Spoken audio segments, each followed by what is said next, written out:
Boa noite, meus irmãos, que a paz de Cristo esteja entre nós. Nós estamos no capítulo 5, Bem-aventurados aflitos.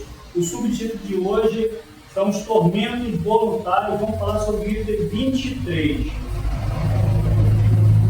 E já vou adiantar para vocês que esses tormentos voluntários, ele não entra nas bem-aventuranças, ou seja, como é um tormento, como é um mal, como é uma aflição que nós causamos, que nós buscamos, ela não entra como o bem-aventurado aflito. Deu para compreender isso, pessoal? Então vamos adiante. Tormento, qualquer forma de sofrimento, aflição ou angústia intensa, seja física ou moral. Esse é o tormento. E esse tormento voluntário é aquilo que nós buscamos, que nós causamos.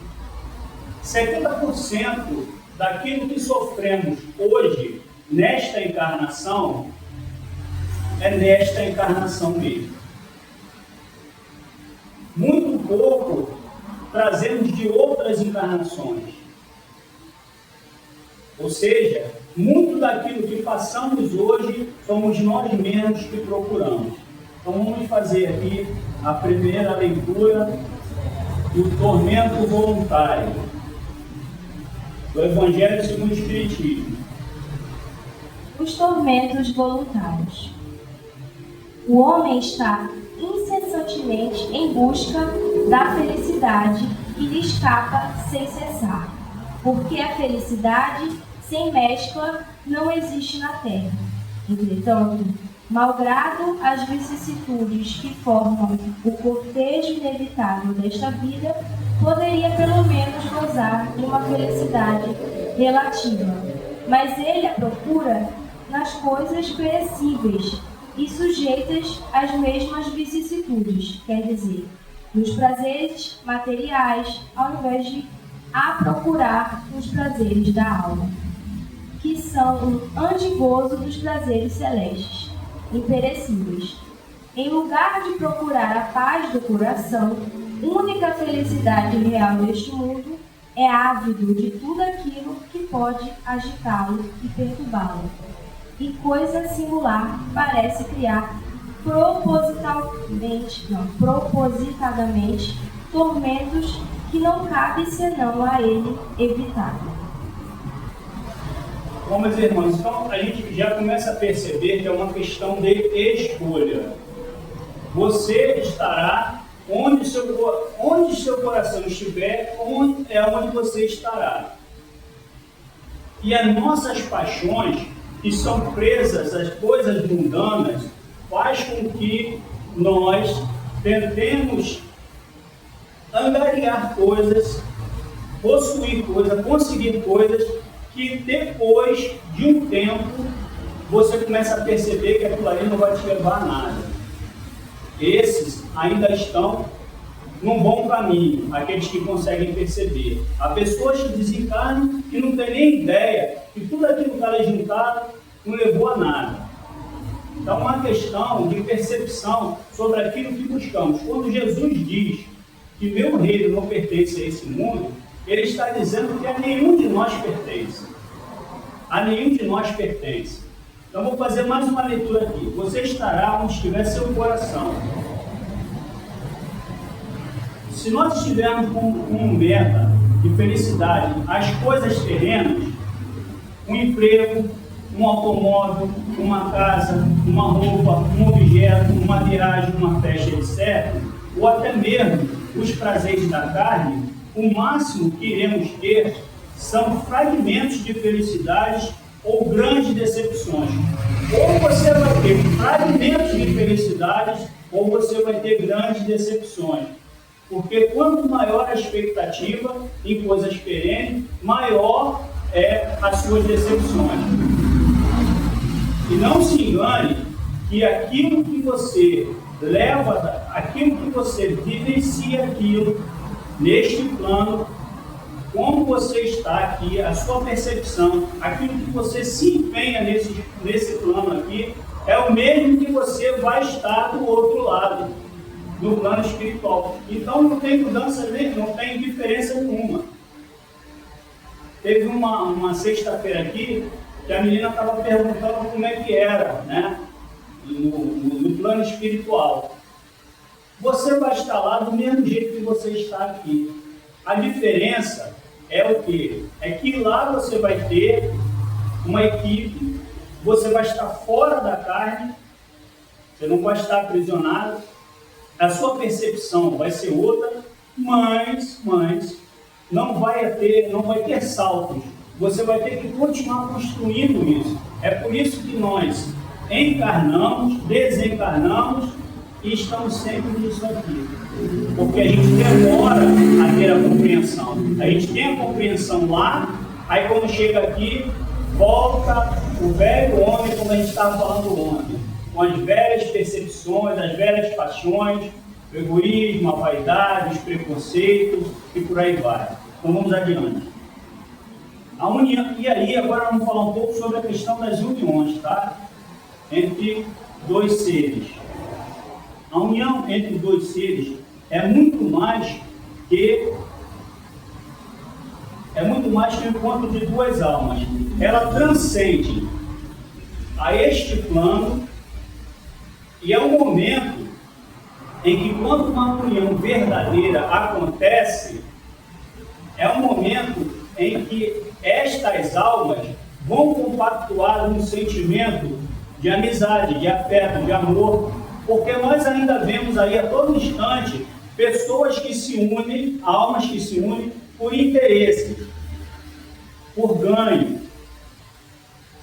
Hoje em dia está na moda esses casais que se formam na internet para ganhar visibilidade, views, né? Para ganhar, como é que se diz?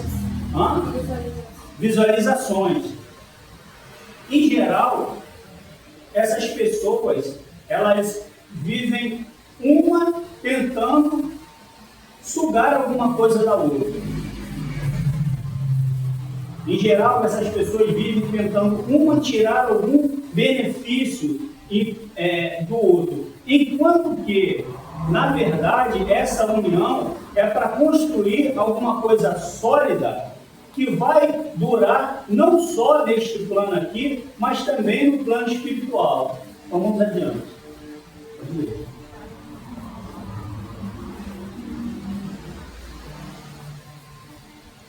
Haverá maiores tormentos que aqueles causados pela inveja e o ciúme? Para o invejoso e o ciumento não há repouso, estão perpetuamente em febre. O que eles não têm e o que os outros possuem lhes causam insônia. Os sucessos dos seus rivais lhes dão vertigem. Sua emulação não se exerce senão para eclipsar seus vizinhos. Toda sua alegria está em excitar nos insensatos, como eles, a cólera do ciúme de que estão possuídos.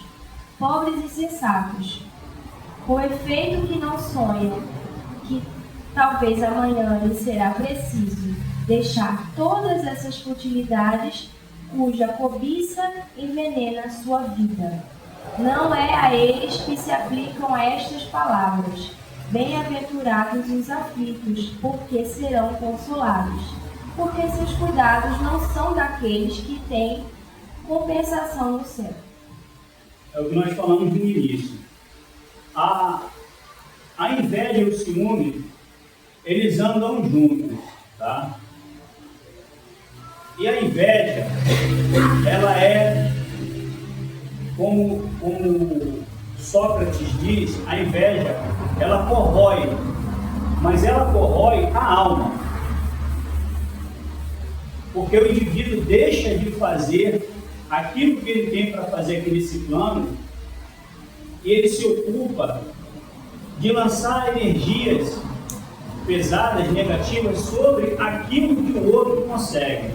Então, ela impede que esse indivíduo progrida e prossiga no projeto que é feito para ele.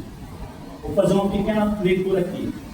Ou seja, a inveja e o ciúme mata, mas mata o espírito. A inveja vive a vida do outro, assim como o ciúme que vive de tentar tolir o outro.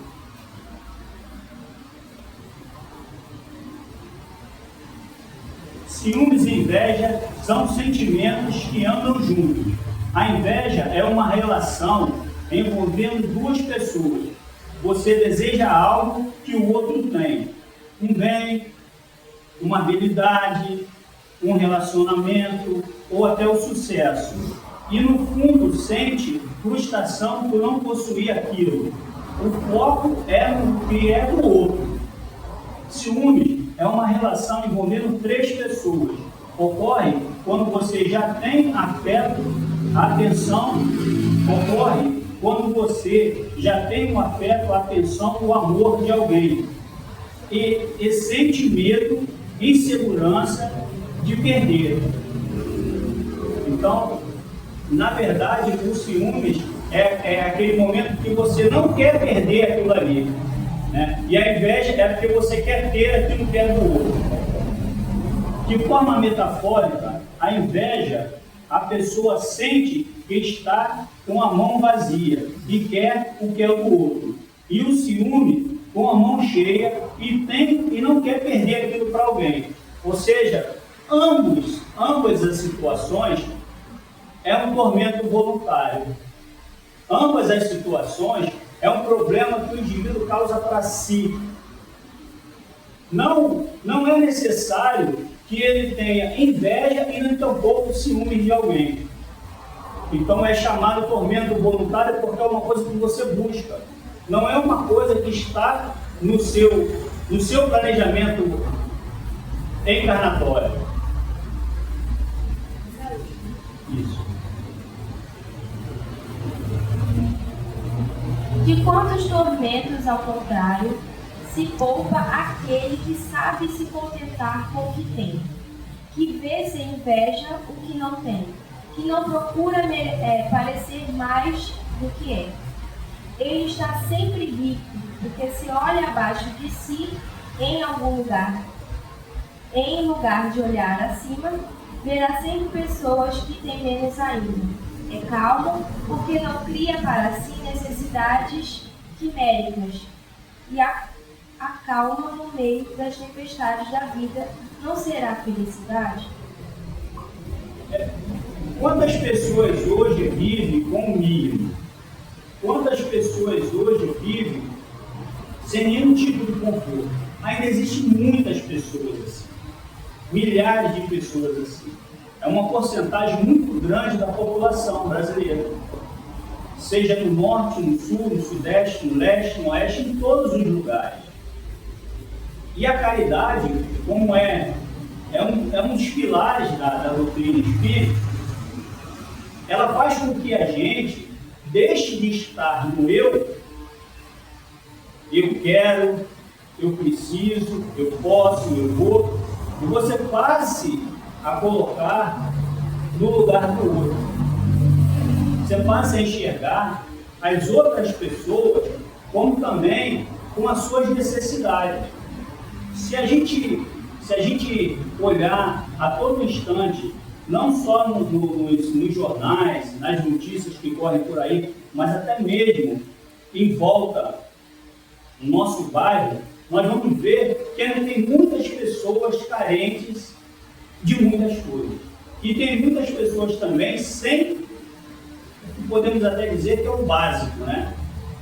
Tem pessoas hoje ainda que não têm eletricidade, tem pessoas ainda que não têm água. Nós vimos um caso agora recente de um senhor no Ceará, que ele fez um empréstimo de 15 mil no banco para tentar furar um poço para colocar água naquela plantação que ele tinha ali, porque ele já tinha perdido o gado, tinha perdido a plantação dele, então ele queria botar água ali naquela propriedade dele, para ele poder ter um básico, né, que é a água, e para poder também irrigar a sua plantação e para poder, como é que se diz, matar a sede do gado. O que aconteceu com ele? Ele perfurou esse poço, em vez de ele achar água, ele achou petróleo. E aí ele arrumou dois problemas para ele.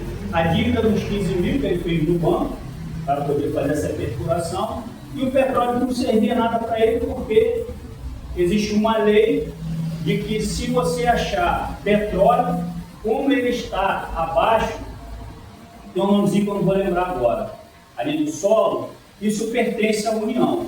Ou seja, ele gastou 15 mil reais para ter água e achou petróleo que para ele não vai servir de nada. Enquanto isso, tem as nações se matando, fazendo guerra por causa de petróleo.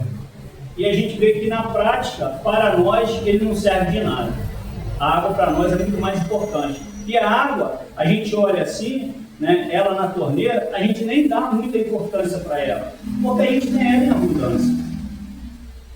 Mas para um sertanejo que está numa região dessa, que vive da plantação, ela é extremamente necessária. Aí ele está com uma dívida com o banco, aí a prefeitura foi ajudá-lo e estava vendendo água para ele. A prefeitura foi dar uma grande ajuda para ele, foi vender água. Quando que na realidade a água faz parte de um pacote de coisas básicas. A água não deveria ser cobrada. Ela não deveria ser cobrada. Mas, né, é cobrada. Então, por que nós estamos abordando esse tema de hoje?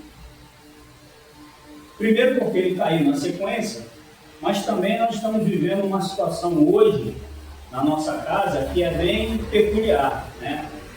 Que é sobre justamente a questão das prioridades, daquilo que verdadeiramente é. É isso, dona Marta?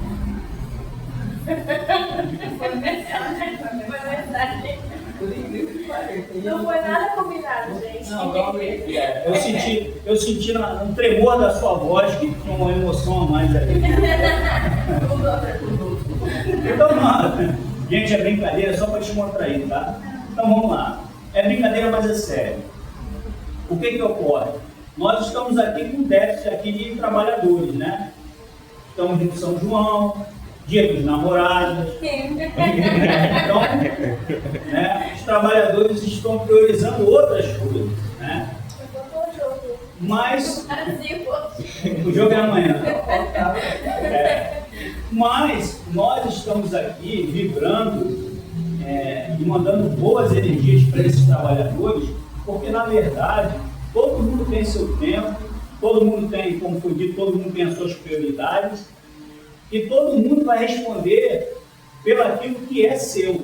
Por isso que não adianta ninguém ter inveja de ninguém, ninguém ter ciúme de ninguém. Cada um vai responder pelo seu. Se você tem um bode magro, você vai responder pelo seu bode magro. Se você tem seu carro zero, você vai responder pelo seu carro zero.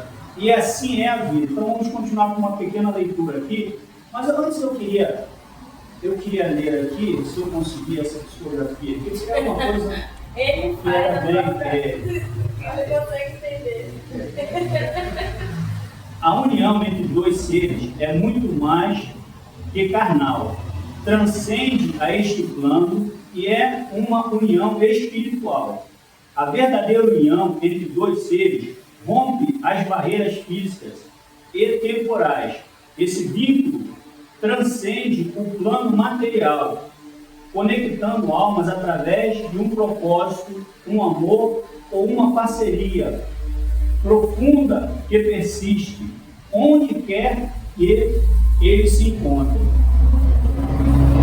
Eu queria fazer essa pequena leitura, porque nós estamos, né, hoje é o Dia dos Namorados, mas a união entre almas, entre seres, seja eles entre um homem e uma mulher, entre dois homens, entre duas mulheres, que vale o sentimento do amor, esse amor, esse sentimento, ele é muito mais importante do que a própria data. Nós falamos aqui também no tema livre passado sobre a questão do Corpus Christi, que o importante do Corpus Christi é o clamor que se faz, é a intenção, não é isso, dona Marta?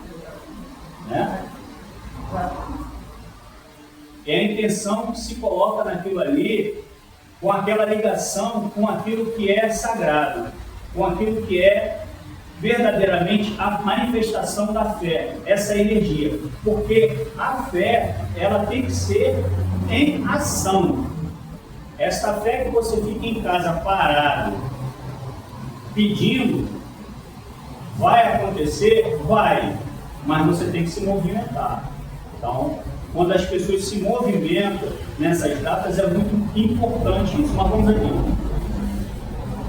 Como vamos enxergar o outro? E tem também aquele do meu, né? O meu filho, o meu esposo, a minha esposa, o meu trabalho entre sexos. Isso são coisas que nós nos apegamos, mas que na verdade nós estamos aqui com um propósito maior. É óbvio que nós temos as preocupações com aqueles que são a nossa família, o nosso convívio, mas o que se fala aqui é algo além disso aí. É algo além. Agora, acabamos? Acabou, né? Então vamos fazer aqui, já que nós estamos falando de tormentos voluntários, vamos falar aqui sobre os jovens. Hoje, os jovens, eles têm causado muitos tormentos voluntários. Hoje em dia, a juventude, ela se tornou uma caixa de problemas. E nisso tudo aí, existem algumas situações que a gente pode enumerar aqui. Hoje em dia, os jovens estão cada vez mais causando transtornos a si próprios. E aí a gente tem algumas observações, que é a não aceitação às orientações dos pais, questionar tudo, atitude de desleixo, muita vaidade, individualismo, atitudes violentas. Antigamente, havia brigas e tudo, os jovens brigavam entre um e outro, tinha algumas coisas mais sérias, mas a gente não via um jovem entrar com uma arma num colégio, num shopping, num cinema. Se alguém aí tem memória disso, já dona Marta? Eu não tenho memória disso. Eu estou com 56 anos, eu não tenho memória disso. Brigas,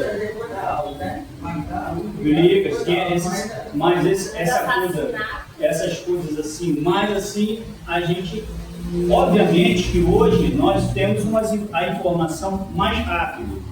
Hoje, as informações também, elas estão mais livres. Então, a gente consegue saber muitas coisas. Antigamente não era tanto assim. Mas a gente não tinha essa coisa de saber que o jovem chegava a esse ponto, né? Então, vamos adiante. Violentos, rebeldes. E tem muitos jovens hoje que eles são vazios. E este vazio que o jovem tem acaba levando ele a algumas outras situações, como as drogas, ao sexo chamado aquele sexo livre, que é um sexo sem compromisso, sem responsabilidade.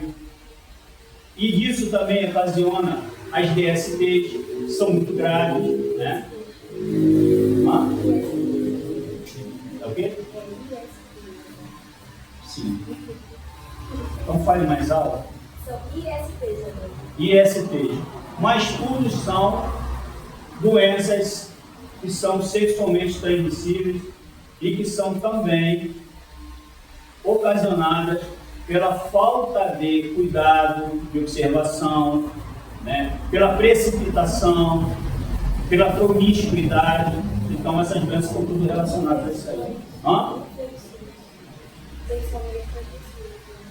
Agora são infecções, né? Pronto, então vamos lá. Mas o importante é a gente saber que hoje esses jovens estão assim. E eles também abusam de estimulantes, abusam de asteroides, esses, mudou o nome também? Anabolizantes. Recentemente teve jovens um jovem agora de 22 anos que desencarnou por causa disso. Quer dizer, eles estão investigando, mas ele abusava também desse tipo de coisa. Isso tudo aí pode levar a uma depressão E desta depressão pode atazanar o que está acontecendo com muitos jovens hoje, que estão desistindo das suas próprias vidas. Então, este é um ponto que está relacionado a isso, a esse assunto que nós estamos falando. E nós aqui sempre falamos das depressões, das doenças de ordem psicológica, das doenças de ordem mental. E um dos antídotos é você, quando esse jovem ainda não adoeceu, é fazer com que ele veja leitos de hospitais, fazer com que ele veja asilos, orfanatos, para que ele tenha uma realidade, porque o jovem hoje está muito desconectado do que é o mundo real. Agora, se esse jovem já está num processo de depressão, aí você não pode levar ele desses ambientes. Aí a orientação, tá, dos profissionais da área é que você não leve a um hospital, porque, principalmente em locais que tem pessoas ali em sofrimento, porque ele tende a absorver essa dor. Deu para compreender isso, pessoal? É um pouco confuso, mas assim, no momento que o jovem está sadio, a gente pode colocar que porque o que acontece é a questão dos hormônios. Ele muito novo, ele acha que tem toda a força do mundo, toda a sabedoria do mundo. E quando você leva num orfanato, num hospital, num asilo, e que ele vê a realidade ali, ele começa a perceber que aquele corpo dele ali, uma hora, ele pode adoecer, ele pode envelhecer, que existem outras pessoas que talvez não tenham a mesma sorte, o mesmo fortuna que ele tem. Então a gente pode fazer isso aí. Mas na hora que esse jovem está fazendo um tratamento, que ele tenha algum tipo de doença, não se fala mais doença, agora é difícil de se falar, como é que é que se fala? Pode falar transtorno, ou até mesmo pode falar depressão.